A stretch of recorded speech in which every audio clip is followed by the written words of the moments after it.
The day began with a whisper of light, the kind of soft, pearlescent dawn that promises something magical. For me, that magic was real. It was my wedding day. The venue, a lovingly restored manor house nestled in the countryside, felt like a page from a forgotten fairy tale. Its stone walls had witnessed centuries of stories, and today, they would witness ours. The air inside hummed with a quiet energy, a fragrant blend of the thousands of white lilies we'd chosen, and the faint, sweet scent of old wood and beeswax. It smelled like history and hope all at once. My heart had been a frantic hummingbird all morning, a wild flutter of nerves and pure, unadulterated joy. But the moment I saw Liam standing at the end of the aisle, waiting for me, everything settled. The world narrowed to him. His eyes, the color of the sea just after a storm, were fixed on me, and in their depths, I didn't just see love, I saw a promise of home. I saw a sanctuary. As I walked towards him, my father's arm a steady anchor, I felt the weight of every step, each one carrying me away from the girl I was and toward the woman I was becoming, beside him. Our vows were not just words, they were echoes of late-night conversations, shared dreams, and the quiet comfort of knowing you found your other half. We spoke them with voices that trembled, not from nervousness, but from the sheer magnitude of the commitment, a beautiful, terrifying, and wonderful thing. When he slipped the ring onto my finger, his hand enclosing mine, I felt a click, as if the final piece of a puzzle I hadn't even known I was solving had just been placed. The reception was where our joy was meant to spill over, to be shared with everyone we loved. The grand hall was bathed in the warm, forgiving glow of chandeliers, making everything and everyone look softer, happier. The gentle melody of a string quartet filled the spaces between conversations, a perfect soundtrack to the clinking of champagne flutes and happy laughter. Liam and I made our entrance hand in hand into a storm of applause that felt like a physical embrace. We took our seats at the head table, two high-backed, ornate chairs that felt delightfully like thrones, marked with elegant calligraphy, bride and groom. For that brief, perfect moment, I was the queen of this small, shimmering kingdom of happiness. After the first toast, we left our thrones to mingle. It was important to us to speak with everyone, to thank them for being the threads in the tapestry of our lives. I was laughing, a deep, genuine laugh at a story one of Liam's jovial uncles was telling when I felt it. A change in the room's atmosphere. It wasn't a loud noise. It was the opposite. A pocket of silence had formed near the entrance, and it was spreading, rippling through the cheerful hum of the crowd like a drop of ink in clean water. Conversations faltered. Heads turned. The smiles on people's faces tightened into masks of confusion and disbelief. My own smile faded. I followed their collective gaze, a cold, familiar dread beginning to uncoil in the pit of my stomach. My breath hitched. It was Chloe, my cousin, and she was wearing white. It wasn't a simple white dress. It was a statement, a declaration, a floor-length, figure-hugging gown of luminous satin that shimmered under the chandeliers, deliberately crafted to draw every eye. It was more audacious, more overtly glamorous than many wedding dresses. Where my gown was classic and romantic, hers was a siren's call. Her blonde hair, usually worn loose, was swept into a complex, glittering updo that screamed special occasion, her special occasion. To anyone who didn't know our family, the scene would be utterly confusing. There were two brides in the room. Liam's hand found mine instantly, his fingers lacing through my own, a silent message of solidarity. His jaw was set, a muscle twitching in his cheek. He was furious, but his anger was a shield for me. Chloe began to move, gliding through the parted sea of guests with the practiced grace of a performer. She ignored the shocked whispers and disapproving stares, a faint smug smile playing on her lips. She was drinking in the attention, thriving on the disruption. And then she did the unthinkable. Her eyes, glittering with a cold fire, swept the room before landing on the head table. On our chairs. On my chair. With a slow, deliberate pace, she walked towards it. I watched, paralyzed by a mixture of rage and disbelief, as she reached our table. She didn't hesitate. With a delicate, almost mocking motion, she picked up the bride sign, examined it for a second with a little smirk, and then casually placed it on the table. Then she sat down, in my chair, at the head table of my wedding reception, wearing a white dress. The act was so profoundly insolent it was almost surreal. The string quartet faltered, a violin screeching faintly before falling silent. The entire room was now watching the drama unfold. Chloe, completely at ease, picked up a spare champagne flute, held it up as if making a toast to herself, and took a long, slow sip. Her eyes met mine across the room, and the message was crystal clear. I can take what is yours. I can sit where you sit. I can ruin your perfect day, and you can't do a thing about it. For a heartbeat, the old feeling, the one Chloe had always managed to evoke in me since we were children, welled up, a hot, helpless sting of tears behind my eyes. But then I looked at Liam's face, not just angry but fiercely protective. I saw my mother's horrified expression, my father's quiet fury. I saw the faces of our friends, united in their silent support for us, and something inside me shifted, solidified. The hurt didn't vanish, but it crystallized into a diamond-hard resolve. She had come seeking a spectacle. She had come to see me break. Well, a spectacle she would have, but the one breaking would not be me. The announcement I had planned for later in the evening suddenly felt more potent, more perfect than ever. It was no longer just a happy piece of news. It was now a weapon. To understand the depth of Chloe's malice, you have to understand our history. It wasn't a single dramatic event, but a slow, creeping poison that had seeped into the soil of our family for decades. Chloe and I were born just 3 months apart, and from our first shared playpen, a rivalry was manufactured by our mothers. My mother, gentle and unassuming, was always content with her life. Her sister, Chloe's mother, Aunt Carol, was the opposite. She was a woman consumed by a bitter envy, constantly comparing her life, her house, her husband, and especially her daughter, to everyone else's. And her favorite point of comparison was us. I was the sweet one. Chloe was the spirited one. I was the studious one. Chloe was the popular one. These labels were applied so often they became our identities. While I found joy in books and quiet corners, Chloe was pushed to be the center of attention. She was enrolled in every pageant, every dance competition, every activity that came with a trophy. When she won, Aunt Carol would parade her achievements at family gatherings. When she lost, or when I accomplished something quietly on my own terms, like winning the school spelling bee or getting a scholarship, the jealousy would radiate from both of them. Chloe learned from her mother that the only way to shine was to extinguish the light of others. Her methods were subtle at first. The accidental spill of juice on my favorite dress, the forgotten invitation to a birthday party, spreading a rumor that I had a crush on a teacher. They were small, cruel cuts, each one designed to remind me of my place. My place in her eyes was in her shadow. The cruelty sharpened as we grew older. In high school, when I was nominated for prom queen, a nomination that genuinely surprised me, Chloe launched a smear campaign so vicious it still makes my stomach churn. She told everyone I had cheated on my final exams, a lie that stuck despite my perfect academic record. I didn't win, of course. Chloe did. I remember seeing her on the stage, wearing her crown, and her eyes found mine in the crowd. She gave me a tiny, triumphant smirk. It was the same smirk she was wearing now, sitting in my wedding chair. But the ultimate betrayal, the one that severed the last thread of any familial obligation I felt towards her, happened when we were in our early 20s. I met a man named Ben. He was kind, funny, and he saw me in a way no one else had. We dated for a year, and I was deeply in love. I made the mistake of confiding in Chloe, believing foolishly that we were adults now, that the petty childhood games were behind us. I told her I thought he was the one. 2 weeks later, she slept with him. She didn't even try to hide it. She made sure I found out in the most public way possible at a family barbecue. She recounted the story to another cousin, just loud enough for me to hear, her voice dripping with mock regret. Ben, weak and easily flattered, had been putty in her hands. The devastation was absolute. It wasn't just the loss of the man I loved. It was the brutal, calculated nature of her betrayal. She hadn't done it because she wanted him. She had done it simply so I couldn't have him. It was an act of pure destruction.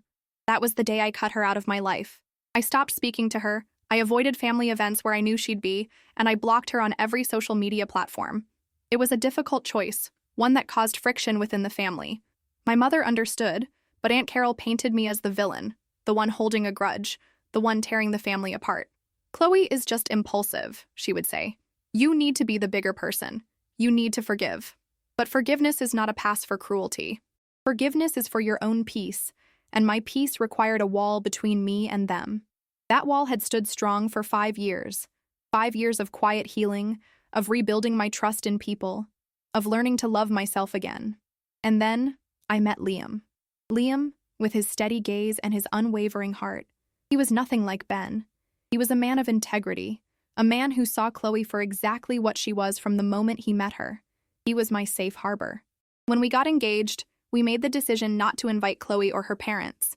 We knew it would cause a family argument, but our wedding day was about our peace, our joy, and we would not allow it to be contaminated. But Aunt Carol had waged a relentless campaign. She'd called my mother every day, weeping, accusing, manipulating. How can you do this to your sister? How can you ban my daughter from her own cousin's wedding? It will break my heart. In a moment of weakness, worn down by the emotional blackmail, my mother had asked me to reconsider.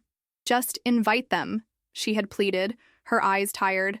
They'll behave. It's your wedding. They wouldn't dare cause a scene. And so, against my better judgment, against every instinct screaming at me not to, I had relented. I sent the invitation. A part of me knew it was a mistake. A bigger part of me, the part that wanted to believe in the fantasy of a happy, united family, hoped I was wrong. Seeing her now sitting in my chair, I saw how naive that hope had been. She hadn't come to celebrate. She had come to conquer. She had come to prove that no matter what I built for myself, she could walk in and claim it as her own. She was replaying her greatest hit, taking what was mine, just to watch the pain on my face. But this time was different. I wasn't a heartbroken girl anymore. I was a woman. I was a wife. And she had just made the biggest mistake of her life. The silence in the grand hall stretched for what felt like an eternity. Every guest was a statue, their eyes locked on the tableau at the head table. Liam's hand was a furnace around mine. I could feel the protective fury pouring off him in waves. His instinct was to march over there, to pull Chloe out of my chair and throw her out into the street. I could see it in the clenched line of his jaw, in the thundercloud gathering in his eyes. But he looked at me, waiting for my lead. He would not act without me. This was my battle, my demon, and he was giving me the space to face it. And in his trust, I found my strength. I took a deep breath, letting it fill my lungs, a slow and steadying anchor in the storm of my emotions. I squeezed his hand back, a silent message. I've got this. I let go of him and began to walk. I did not walk toward the head table. Not yet. Instead, I walked to the small stage where the string quartet had been playing. My steps were measured, my back straight. I could feel hundreds of pairs of eyes following me, a tangible weight on the silk of my dress. I was acutely aware of Chloe's gaze. I could feel its triumphant heat on my skin. She thought I was going to break. She thought I was going to grab a microphone and start screaming, or burst into tears, proving to everyone that she had won, that she had successfully shattered my composure on the most important day of my life. I stepped onto the small raised platform. I picked up the microphone from its stand. The slight feedback it made as I switched it on was the only sound in the cavernous room. It echoed loud and sharp. I looked out at the sea of faces. My friends, my family, Liam's family. People who had traveled from all over the country, from all over the world, to be here with us. I saw concern, confusion, and anger on my behalf. And I saw Chloe, still seated in my chair, a smug, self-satisfied smirk plastered on her face. She raised her champagne flute in a mock toast to me. I smiled back. It wasn't a forced smile or a pained one. It was a genuine, calm, and slightly dangerous smile. "Hello, everyone," I said, my voice as clear and steady as a bell. There was no tremble, no hint of tears. "I know this is a little unconventional. Please, don't look so worried. The bar is still open, and the band will be starting soon." A few nervous titters broke the tension. I saw Liam standing near the head table now, watching me with an expression of pure awe. He had no idea what I was about to do, but he trusted me. "First," I continued, my eyes sweeping the room before landing deliberately on Chloe, "I want to thank you all for coming. It means the world to us that you're here to share in our happiness. Weddings are such special occasions. They're about celebrating love, commitment, and the joining of two families." I let that hang in the air for a moment. "They are also about new beginnings," I said, my voice gaining a new warmth. "And Liam and I are so excited for our new beginning. We've found in each other a love that is patient, a love that is kind, a love that is fierce and protective." My gaze flickered to Liam, and his answering smile was all the encouragement I needed. "Some of you may know," I went on, turning my attention back to the room, "that I've always been a bit of a planner. I like to have things in order. I like to know what the future holds. And as Liam and I were planning this wedding, we were also planning the next chapter of our lives." I paused, letting the suspense build. I could see Chloe shifting in her chair. The smugness was starting to fade from her expression, replaced by a flicker of uncertainty. This wasn't the speech of a broken bride. This was something else. So, Liam and I have a little announcement to make. We were going to wait until later in the evening, but this moment just feels so strangely appropriate. I looked directly at Chloe. The smile was gone from her face now. Her champagne flute was frozen halfway to her lips. She was starting to realize that the trap she had set for me had somehow, inexplicably closed around her instead. "You see," I said, my voice ringing with a joy that was 100% real. "Our new beginning isn't just for the two of us. We're not just starting a new chapter. We're starting a whole new book, and that book will begin its first chapter in 7 months, with the arrival of our first child." A collective gasp went through the room, immediately followed by an explosion of sound. Cheers, applause, ecstatic shouts. The tension that had held everyone captive shattered into a million pieces of pure joy. My mother's hands flew to her mouth, tears of happiness streaming down her face. Liam's father was clapping him on the back, roaring with laughter. Liam himself was looking at me, his eyes shining with so much love and pride that it took my breath away. He was mouthing "I love you" over and over again. I let the happy chaos swell for a minute, soaking it in. This was my moment. Our moment. And then I raised a hand, and the crowd, eager to hear more, quieted down again. All except for one corner of the room. I looked back at the head table. Chloe was still sitting there, but she was no longer the queen on her throne. She looked small. The brilliant white of her dress seemed to suddenly wash her out, making her look pale and insignificant. The triumphant smirk was gone, replaced by a mask of stunned disbelief. Her mouth was slightly open, her eyes wide with shock. And then I delivered the final devastating blow. "And I just want to take this moment," I said, my voice sweet as honey, but laced with steel, "to give a very, very special thank you to my dear cousin, Chloe." Every eye in the room swiveled to her. She shrank back in the chair, the weight of their attention a physical force. "Her actions tonight," I continued, "in wearing that beautiful white dress and so boldly taking my seat, reminded me of something incredibly important. She reminded me that some people will always try to take your place, to steal your joy, to make your moment about them. But the truth is, my real place was never a chair. My place is beside my husband. My place is as the mother of his child. And that is a place she can never, ever take." The silence that followed my words was profound. It was a different kind of silence than before. It wasn't tense or confused. It was heavy with understanding. In that moment, every single person in the room saw Chloe for exactly what she was.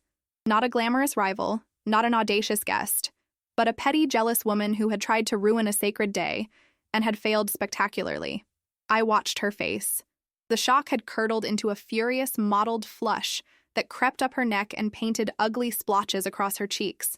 Her eyes, which had glittered with such malice just moments before, now swam with a mixture of rage and humiliation.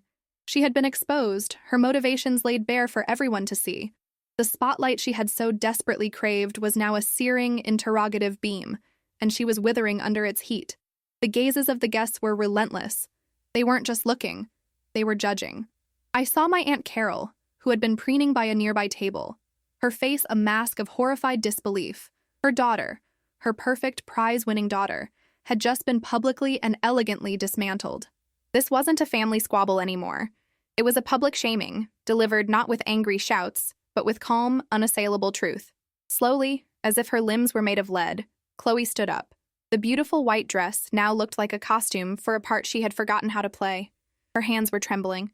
Without a word, without looking at anyone, she turned. Her walk was no longer a confident glide. It was a stiff, awkward retreat. She stumbled slightly, her high heel catching on the rug, and a few people gasped. She recovered, but the damage was done. Her aura of untouchable confidence had been shattered. She walked past the tables of our friends and family, a gauntlet of silent, disapproving eyes. No one spoke to her. No one offered a word of comfort. Her mother, Aunt Carol, seemed frozen in place, unable or unwilling to go to her daughter's side. Chloe reached the grand entrance, pushed the heavy oak door open, and disappeared into the night. The moment the door clicked shut behind her, the room erupted. It wasn't just cheers for our baby announcement this time. It was a roar of approval, of catharsis, of loyalty. My friends rushed the stage, engulfing me in hugs, laughing and crying at the same time. My mother reached me, her face a beautiful mess of tears and pride. "Oh, my darling girl," she whispered, holding me tight. "You were so strong, I am so, so proud of you. Liam was there, his arms wrapping around me, lifting me off the ground. He kissed me, a deep, possessive kiss right there on the stage, and the crowd went wild again. You, he said, his voice thick with emotion as he set me down, his hands framing my face. You are the most incredible woman I have ever known. Never doubt that. The rest of the night was a blur of pure, unadulterated joy. The tension was gone, replaced by a giddy, celebratory energy that was 10 times more powerful than before. The band started playing, and the dance floor was immediately packed. Liam and I had our first dance, swaying together in our own little world, the chaos of the last hour melting away until there was only us. We were no longer just a bride and groom. We were partners. We were a team. We were a family, in every sense of the word. People came up to us all night, not just to congratulate us on the baby, but to praise how I had handled the situation. Liam's grandmother, a formidable woman with eyes that missed nothing, took my hand. That girl tried to steal your throne, she said, her voice firm. But you showed her that you are the queen. Don't you ever forget it. Aunt Carol and my uncle left quietly sometime after Chloe did, without saying goodbye. Their absence was a relief, the final excision of a poison that had plagued our family for too long. As the night wound down, Liam and I stood on a balcony overlooking the gardens, the cool night air a balm on our skin. The moon was high and bright, casting a silver glow on the world. Are you okay? He asked softly, his arm wrapped around my waist. I'm better than okay, I said, leaning my head against his shoulder. For the first time in my life, I don't feel her shadow. It's gone. She had come to my wedding to sit in my chair, to prove that she could take my place. But my place was not a piece of furniture. It was the solid ground beneath my feet. It was the love of a good man, the respect of my friends, and the new life growing inside me. My happiness wasn't something that could be stolen, because it wasn't something I wore or sat on. It was something I was. She had left crying not because I had been cruel, but because I had shown her a truth she couldn't bear. Her power over me was an illusion, and she had just watched it vanish into thin air. Thank you for joining me on this journey. Stories like this remind us that our true power and our true place in the world don't come from external validation, but from the strength and love we cultivate within ourselves. True joy cannot be stolen. If this story touched your heart, please consider subscribing and sharing it with someone who might need a reminder of their own inner strength. Until next time, hold on to your hope, and never let anyone dim your light.